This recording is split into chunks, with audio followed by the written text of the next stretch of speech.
Lors de sa toute première descente de la montagne, le jeune homme entend par hasard deux types vanter le poulet délicieux d'un restaurant. Affamé, il les suit pour goûter à son tour. Mais comme il n'a pas assez d'argent sur lui, il se fait pourchasser sans ménagement. Pris de panique, il saute à la hâte dans une décapotable qui passait par là. À peine la voiture a-t-elle parcouru quelques centaines de mètres qu'il se rend compte, stupéfait, que la conductrice a été droguée, et que des gens les poursuivent de près. Très vite, 4 voitures les encerclent, et une dizaine de gros bras en descendent en clamant qu'ils sont venus enlever la femme. N'ayant pas d'autre choix, le jeune homme saute de la voiture et joue les héros pour la sauver.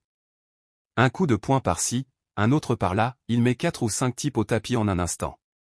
L'un des sbires tente alors d'en profiter pour attaquer la femme restée dans la voiture. Le jeune homme bondit derrière lui, l'attrape et le projette à plus de 800 mètres, avant de revenir aussitôt pour terrasser tous les autres. Même le chef, surnommé Erugian, n'est pas de taille.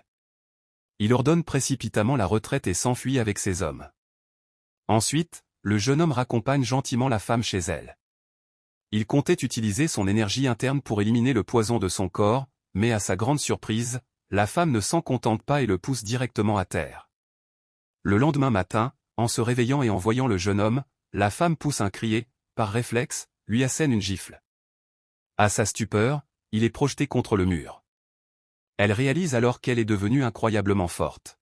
Le jeune homme, lui, est presque en larmes, non seulement il a perdu sa pureté la nuit précédente, mais il a aussi transmis à la femme 30 années de sa puissance intérieure.